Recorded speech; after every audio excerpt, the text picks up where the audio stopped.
dalam menyembah Tuhan di dalam kehidupan kami. Karena Engkau Allah kami yang besar, Allah yang hidup, Allah yang telah menyelamatkan kami. Pada saat ini Tuhan, kami kembali bersyukur oleh karena kemurahan dan kasih Tuhan yang begitu besar dalam kehidupan kami hari lepas hari. Secara khusus pada saat ini kami bersyukur kalau Tuhan memberikan kami kesempatan waktu untuk bisa datang di hadapan Tuhan. Kami mau memuji, kami telah menyembah Tuhan. Bahkan pada saat ini Tuhan, kami mau mendengarkan sabda-Mu. Biar Engkau yang berkuasa atas hidup kami pada saat ini, berikan kami hati yang terus berfokus kepada Tuhan untuk mendengarkan sabda-Mu. Berkati semua jemaat-Mu Tuhan yang hadir pada hari ini. Biarlah Tuhan yang memagari mereka dengan kuasa darah-Mu, dan segala roh-roh yang tidak berkenan di hadapan Tuhan yang akan mengacaukan hati dan pikiran kami, semuanya kami tolak, kami patahkan di dalam nama Tuhan kami Yesus Kristus. Hamba juga menyerahkan kehidupan hamba ke dalam tangan kuasa Tuhan. Karena Tuhan yang berkuasa atas kehidupan hamba-Mu pada saat ini. Engkau yang bertata, Engkau yang berbicara melalui hamba-Mu, sehingga setiap apapun yang keluar dari bibir mulut hamba-Mu semuanya berasal daripada Tuhan. Sehingga setiap kami jemaat Tuhan yang mendengarkan, kami terus bertumbuh di dalam Tuhan, kami terus bertumbuh di dalam iman kami, bahkan kami berbuah dan kami melakukannya di dalam kehidupan kami hari lepas hari. Terima kasih Bapa, inilah pemberitaan firman-Mu kami serahkan ke dalam tangan kasih Tuhan. Dan di dalam nama Tuhan Yesus kami berdoa dan mengucap syukur. Haleluya. Amin. Baik jemaat Tuhan, silakan duduk. Shalom. Shalom. Apa kabar? Puji Tuhan, luar biasa, kabar baik. Yes. Beri kemuliaan bagi Tuhan. Puji Tuhan, kita bisa diberikan waktu lagi oleh Tuhan, kesempatan oleh Tuhan untuk bisa datang ke rumah Tuhan. Ini waktu yang terbaik yang Tuhan berikan kepada kita. Oleh karena itu kita harus tetap mengucap syukur kepada Tuhan.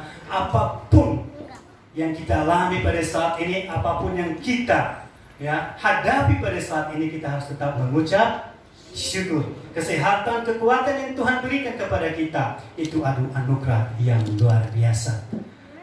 Cuma Tuhan, mungkin saya nggak perlu perkenalkan diri ya.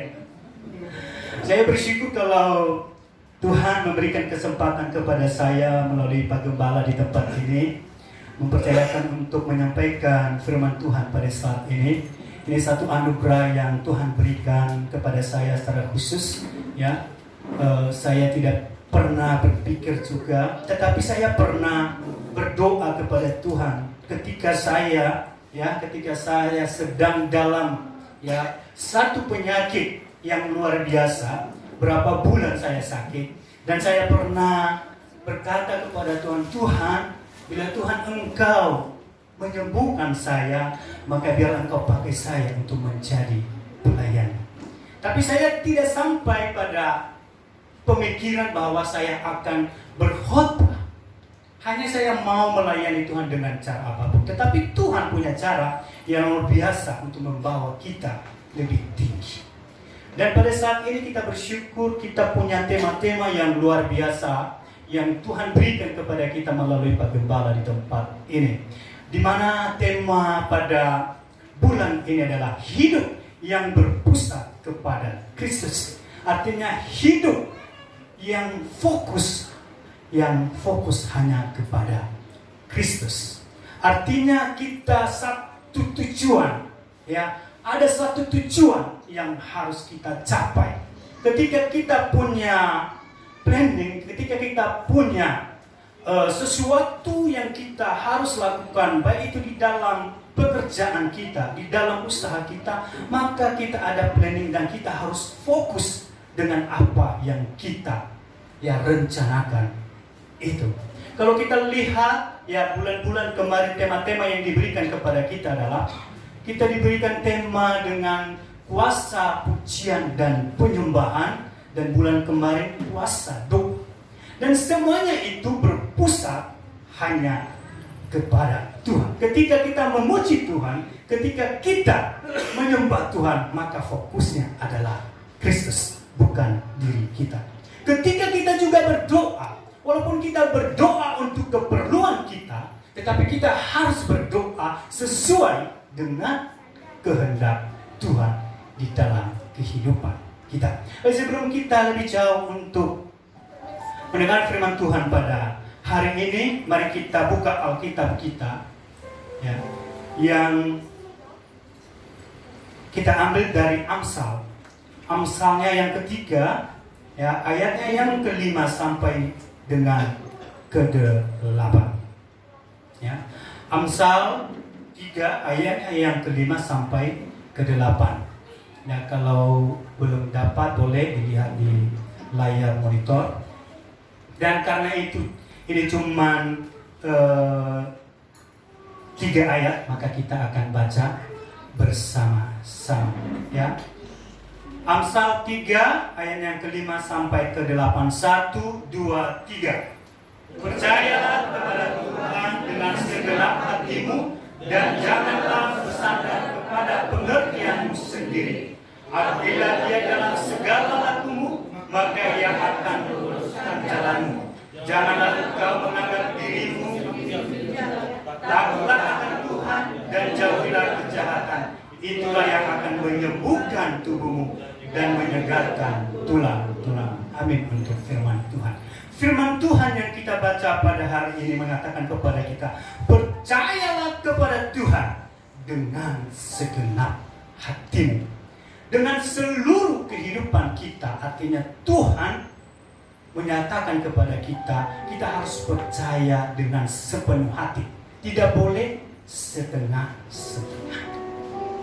Ya, kita harus secara penuh percaya kepada Tuhan, sehingga Tuhan akan mengaruniakan kepada kita berkat-berkat yang melimpah di dalam kehidupan kita. Ya. Kalau kita lihat di dalam Amsal ini, ya, Amsal ini yang ditulis oleh Raja Salomo, ada beberapa hal yang mungkin bisa kita lihat, ya. Ada nasihat, ada teguran dan larangan yang dia sampaikan kepada kita pada saat ini, jemaat-jemaat Tuhan. Ya.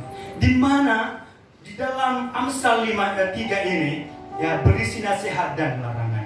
Salah satu nasihat yang diberikan kepada kita, ya, di ayatnya yang ke-5 berkata, percayalah kepada Tuhan dengan segenap hatimu. Kadang-kadang kita di dalam kehidupan kita tidak sesuatu mempercayakan sesuatu, kita percaya kepada sesuatu, tetapi di samping itu ada keraguan di dalam kehidupan kita. Tidak percaya bahwa Kristus bisa memberikan kita kekuatan, bisa menyembuhkan kita, bisa membuka jalan keluar di dalam setiap persoalan kita. Tetapi di sisi lain, kadang kita ragu, kadang kita bertanya, apakah Tuhan memang benar bisa memberikan saya jalan keluar di dalam berbagai apa yang saya alami. Sehingga kadang-kadang kita mencari jalan yang tidak sesuai dengan kehendak Tuhan. Nasihat yang kedua yang bisa kita lihat di sini adalah di ayat yang ke-6 berkata, akuilah Dia dalam segala lakumu, maka Ia akan meluruskan jalan. Ketika kita mengakui Tuhan di dalam segala yang kita lakukan, dalam segala perbuatan yang kita lakukan, maka Tuhan akan meluruskan jalan kita. Artinya Tuhan akan membuka jalan bagi setiap apa yang kita perlukan di dalam kehidupan kita. Oleh karena itu mari kita setiap jemaat Tuhan, ketika kita berkata saya percaya kepada Tuhan, maka kita harus mengakuinya secara penuh, sehingga jalan-jalan yang kita tempuh di dalam kehidupan kita ini, Tuhan akan menuntun kita. Ya. Ketika kita berjalan dengan jalan yang salah, tidak sesuai dengan kebenaran firman Tuhan, maka Tuhan akan mengingatkan kita melalui kuasa Roh Kudus, karena kita percaya secara penuh kepada Tuhan. Kedua, ada teguran yang Tuhan berikan melalui firman-Nya pada hari ini. Apa teguran dan larangan yang sampaikan kepada kita. Kalau kita lihat di ayat yang kelima, dia berkata, janganlah bersandar kepada pengertianmu. Tuhan tidak mau ketika kita percaya kepada Tuhan, ketika kita mengakui Dia di dalam segala hal kehidupan kita, ya, tetapi kita justru mengandalkan diri kita sendiri. Kita tidak fokus, kita tidak lagi berpusat kepada Kristus karena berbagai situasi yang kita alami di dalam kehidupan kita. Di ayat yang ke-7 berkata, janganlah engkau menganggap dirimu sendiri bijak, takutlah akan Tuhan dan jauhilah kejahatan. Ini satu teguran yang Tuhan berikan kepada kita pada hari ini. Satu larangan yang keras yang Tuhan berikan kepada kita. Jangan engkau menganggap dirimu ya sendiri bijak. Karena kadang-kadang kita ya dalam kehidupan kita merasa lebih baik dari orang lain. Kita lebih bijak dari orang lain. Tetapi Tuhan berkata kepada kita pada saat ini, janganlah kita menganggap diri kita lebih hebat dari orang lain. Tetapi biarlah Tuhan yang melihat setiap kita, hati setiap kita pada saat ini. Tentu ketika kita melakukan setiap firman Tuhan, ya, yang kita baca pada hari ini, ketika kita percaya secara penuh, ketika kita mengakui kedaulatan Tuhan dalam kehidupan kita, ketika kita melakukan apa yang dilarang, apa yang menjadi teguran di dalam kehidupan kita, otomatis ada ya yang kita terima, ada yang kita dapatkan di dalam setiap apa yang kita lakukan. Karena Tuhan melihat apa yang kita lakukan, setiap jerih payah yang kita lakukan, maka Tuhan melihatnya. Maka Tuhan akan memberikan, yang mengangkat kita, melepaskan kita dari segala problem, masalah, pergumulan dalam hidup kita. Tuhan memberikan kemenangan bagi setiap kita. Di ayatnya yang berkata, di ayatnya yang ke-8 berkata, itulah yang akan menyembuhkan tubuhmu dan menyegarkan tulang-tulangmu. Tuhan akan memberikan kelegaan bagi setiap kita. Dalam kehidupan kita, Tuhan akan memberikan kelepasan, kesembuhan di dalam setiap kehidupan kita. Hari ini juga kita bisa belajar tentang ya raja-raja pada masa perjanjian lama. Bagaimana ketika hidup mereka fokus kepada Tuhan, apa yang mereka dapatkan, dan bagaimana ketika mereka justru mengandalkan diri mereka sendiri, tidak mengandalkan Tuhan, apa yang terjadi dalam kehidupan mereka. Kita bisa belajar ya mengenai Raja Hizkia, ya, di mana Raja Hizkia pada saat itu ketika dia menjadi raja, ya, dia sungguh luar biasa. Fokusnya pertama-tama hanya kepada Tuhan. Ya, kita bisa baca di dalam Hizkia, ya, di dalam 2 Tawari 29, ya, ayatnya yang ketiga sampai yang kelima. Saya akan bacakan secara cepat. Pada tahun pertama pemerintahannya, dalam bulan yang pertama, ia membuka pintu-pintu rumah Tuhan dan memperbaikinya. Ia mendatangkan para imam dan orang-orang Lewi dan mengumpulkan mereka di halaman sebelah timur. Katanya kepada mereka, dengarlah hai orang-orang Lewi, sekarang kuduskanlah dirimu dan kuduskanlah rumah Tuhan oleh nenek moyangmu. Keluarkanlah kecemaran dari tempat kudus. Bahkan di 2 Raja-Raja ayatnya ke-18, ayatnya ke-4 berkata begini, dialah yang menjauhkan bukit-bukit pengorbanan dan yang meremukkan tugu-tugu berhala dan yang menebang tiang-tiang berhala dan yang menghancurkan ular tembaga yang dibuat Musa. Sebab sampai pada masa itu orang Israel memang masih membakar korban bagi ular itu yang namanya disebut Nehustan. Kalau kita melihat sebelum Raja Hizkia ini menjadi raja, yang menjadi raja adalah ayahnya adalah Raja Ahaz, Maka Raja Ahas pada saat itu tidak melakukan yang benar di hadapan Tuhan. Kalau kita baca di 2 Raja-Raja, kita bisa melihat bagaimana ayahnya, ya, ketika dia menjadi raja, justru tidak lagi berjalan di dalam kebenaran. Dia tidak berfokus kepada Tuhan, bahkan dia menutup pintu-pintu rumah Tuhan. Tidak ada lagi penyembahan kepada Tuhan. Bahkan mereka mendirikan patung-patung, berhala-berhala untuk mereka sembah.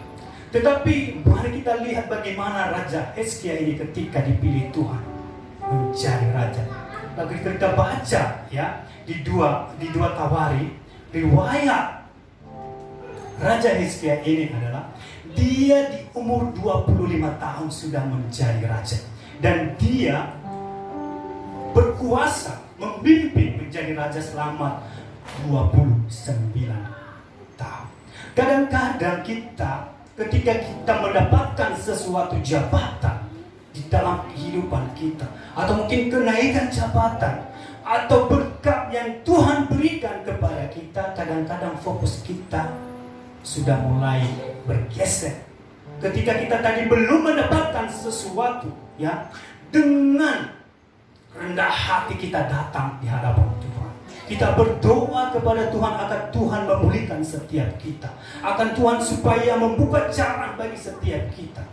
Tetapi seringkali ketika Tuhan menjawab setiap doa kita, ketika kita punya kedudukan, justru kita meninggalkan Tuhan. Tetapi yang bisa kita lihat, kita dapatkan pada hari ini melalui Raja Hizkia, bahwa ketika dia menjadi raja, maka fokusnya yang pertama adalah kepada Tuhan. Seperti yang kita baca tadi, di awal kepemimpinannya yang dia lakukan adalah mendirikan, membuka rumah-rumah Tuhan.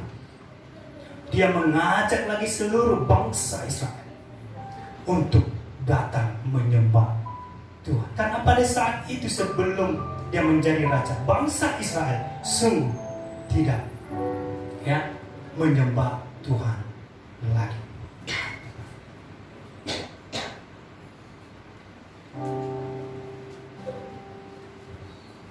Bangsa Israel tidak, bahkan ya yang lebih keras lagi di sini ketika dia berkata bahwa patung ular yang didirikan Musa, maka dia robohkan, dia tebang. Kalau kita lihat, Musa adalah nabi yang besar juga.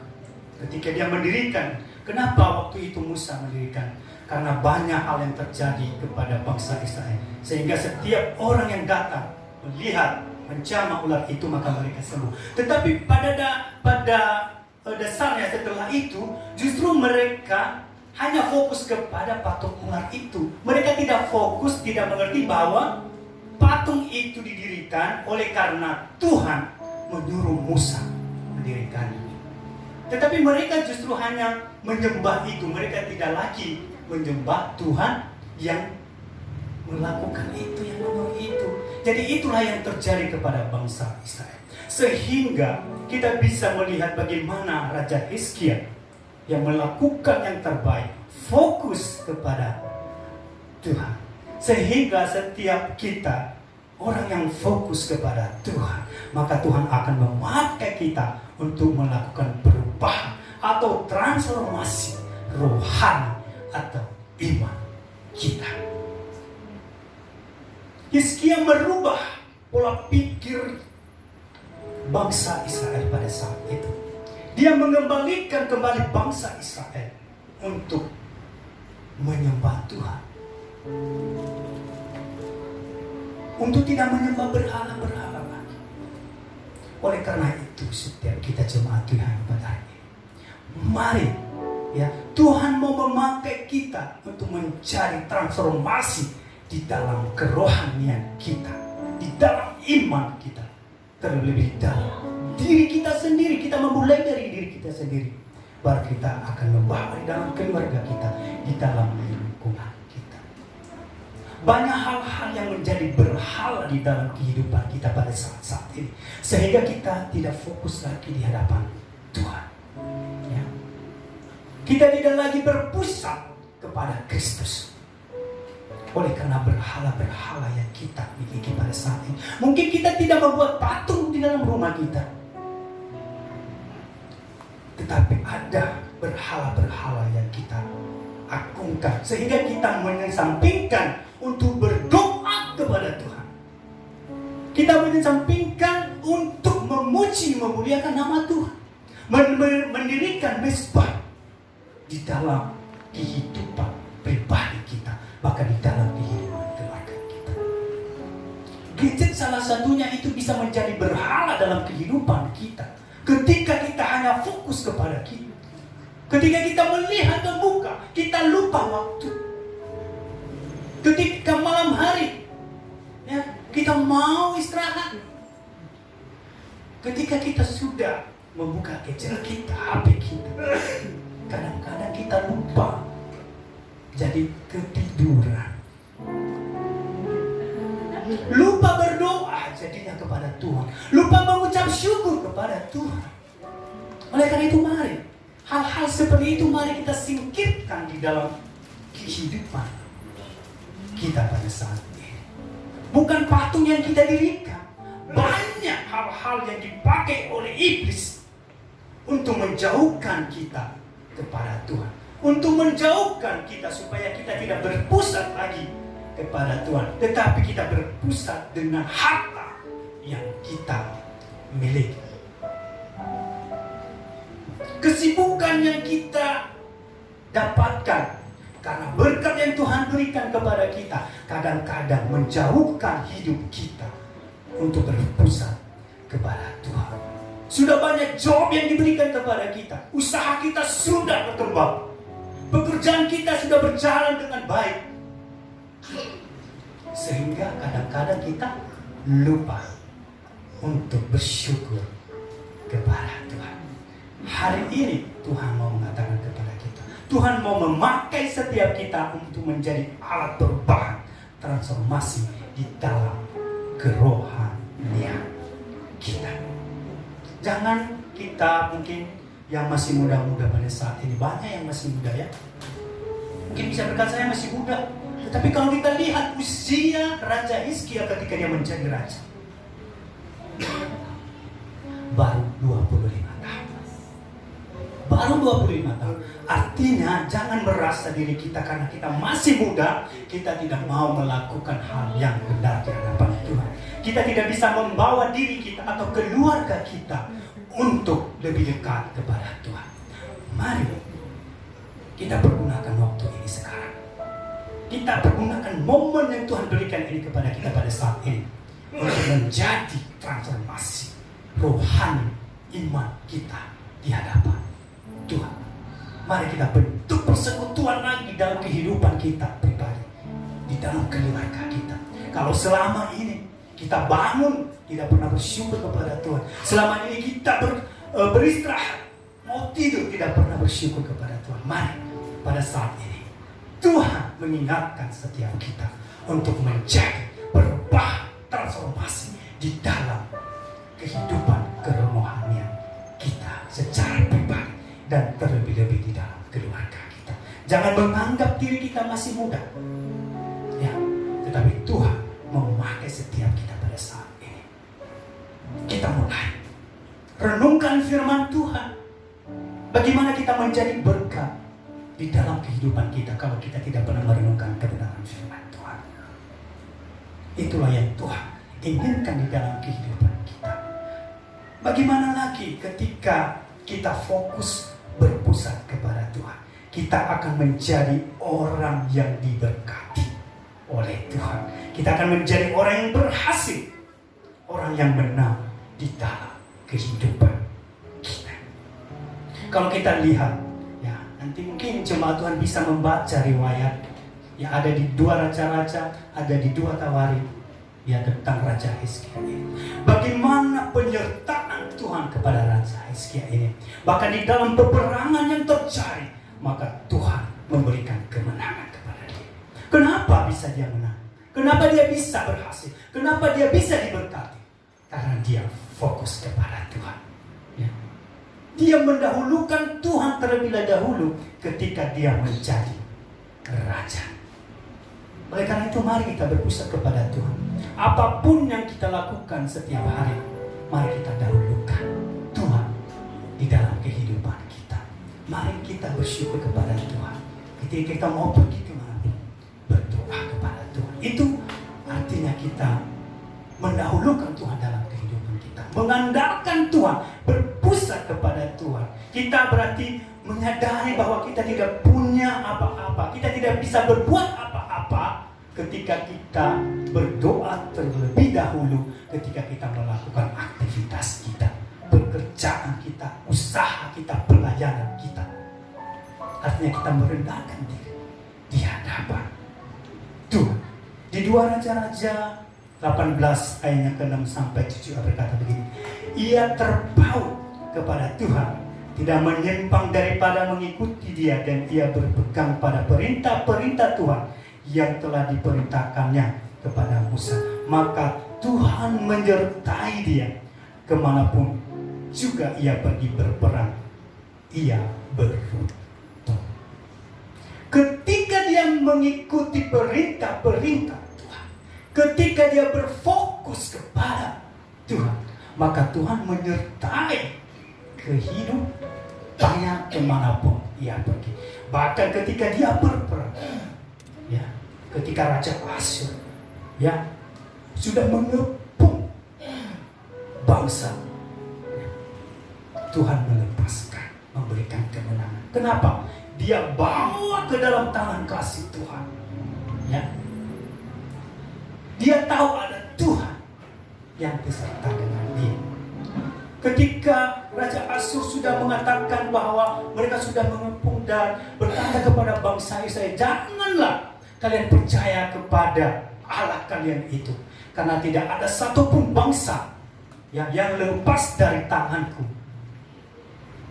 Tetapi Raja Hizkia, dia percaya bahwa Tuhan akan memberikan kemenangan.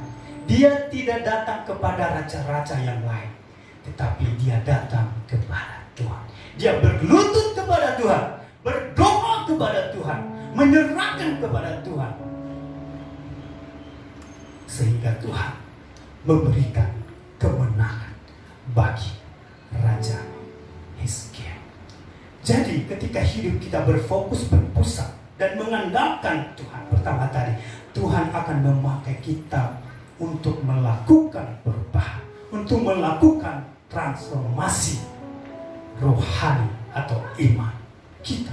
Yang kedua, kita akan menjadi orang-orang yang diberkati Tuhan, orang yang akan berhasil di dalam setiap pekerjaan usaha kita. Tuhan akan memberikan kemenangan, menyertai kemanapun kita pergi. Kalau kita sungguh-sungguh mengandalkan Tuhan, kalau kita sungguh-sungguh percaya kepada Tuhan, berfokus kepada Tuhan. Yang ketiga, terakhir, Tuhan akan memberikan kesembuhan bagi setiap kita. Kalau kita baca di akhir kehidupan Raja Hizkia, ya, di Yesaya 38 1-5 kita bisa membaca di situ ketika, ya, Nabi Yesaya menyampaikan kepada Raja Hizkia bahwa dia akan mengakhiri, dia akan dipanggil oleh Tuhan. Tetapi apa yang dilakukan? Dia berpaling, dia berdoa kepada Tuhan. Dia memohon kepada Tuhan dengan mencucurkan air mata. Tuhan senang dengan orang yang remuk hatinya ketika datang berdoa kepada Tuhan. Maka Tuhan melihat Hizkia. Maka Tuhan kembali berfirman kepadanya bahwa Tuhan akan menyembuhkan dia, bahkan akan memperpanjang umurnya selama 15 tahun. Bukan hanya sebentar, 15 tahun. Luar biasa penyertaan Tuhan ketika kita hidup fokus kepada Tuhan. Kalau kita lihat, kita baca, kenapa bisa Tuhan memberikan kesembuhan kepada Raja Hizkia? Karena Raja Hizkia melakukan semasa hidupnya, semasa dia menjadi raja, mendahulukan Tuhan di dalam kehidupannya. Dia mengandalkan Tuhan di dalam kehidupannya, berjalan di dalam kebenaran, menuruti perintah-perintah Tuhan, sehingga Tuhan melihat itu dan Tuhan menjawab doanya. Seperti yang saya bilang tadi dari awal, ya, ketika juga saya sakit pada saat itu, saya masih ingat, saya udah kelas 3 SMA, ya, sampai-sampai saya tidak bisa ikut ujian terakhir, sehingga saya dibawa oleh orang tua saya. Tetapi kalau kita datang ke hadapan Tuhan, kita tahu bahwa kita tidak bisa berbuat apa-apa, maka Tuhan menyertai kita. Tuhan memberikan kesembuhan bagi setiap kita. Tuhan akan membuka jalan bagi setiap masalah yang kita hadapi pada saat ini. Tuhan akan menjadikan persoalanmu yang terbesar akan menjadi kesaksian yang terhebat dalam kehidupan. Apa yang kau alami pada saat ini dalam kehidupan keluarga akan menjadikan kesaksian yang luar biasa ketika kita sungguh-sungguh datang di hadapan Tuhan. Mungkin banyak hal yang kita alami pada saat ini, kita tidak mengerti apa yang Tuhan mau dalam kehidupan kita. Mungkin kita berkata, Tuhan, saya sudah melakukan semuanya. Ingat, di dalam setiap pergumulan yang kita hadapi, Tuhan bisa memakai itu untuk mencari kemuliaan-Nya. Oleh karena itu, mari kita terus berpusat kepada Tuhan. Tetapi kadang-kadang kita, ya, ketika Tuhan telah menyertai, ketika Tuhan telah memberkati kita seperti yang kita bilang, kadang-kadang kita lupa menyaksikan kasih Tuhan itu. Seperti yang dialami Raja Hizkia ini juga, ya, di 2 Tawarik 32, 24-25, di mana ketika ada utusan dari raja-raja yang lain, mereka mau melihat dia, karena mereka mendengar bahwa Tuhan telah menyembuhkan dia, bahwa Tuhan telah memberkati dia. Mereka mau melihat, mendengar itu bagaimana. Tetapi apa yang dilakukan Hizkia? Ketika utusan-utusan itu datang, justru yang dia pamerkan adalah kekayaannya. Dia memamerkan apa yang dia miliki justru. Dia tidak lagi bersaksi tentang Tuhan yang menyertai dia sepanjang kehidupannya. Padahal orang-orang itu mau datang, oh iya ya, luar biasa, Tuhan bisa menyembuhkan dia, Tuhan bisa Tuhan bisa memberikan kemenangan kepada dia di dalam berperang. Mereka mau tahu, tetapi justru Raja Hizkia yang dia sampaikan, dia memperlihatkan semua isi istananya. Tidak ada yang tersembunyi yang dia tidak perlihatkan kepada. Maka Tuhan setelah itu berfirman, maka semua yang mereka lihat itu pada suatu saat akan diangkut ke negeri Babel. Artinya apa? Ketika kita tidak fokus lagi kepada Tuhan, mengandalkan diri kita, tidak mengandalkan Tuhan lagi, dengan apa yang Tuhan berikan kepada kita, dengan berkat yang melimpah yang Tuhan berikan kepada kita, dengan kesembuhan yang Tuhan berikan kepada kita, ketika kita mengandalkan diri kita kembali, maka Tuhan bisa mengambil itu bagi setiap kita. Tuhan bisa buka kalau kita baca, ya.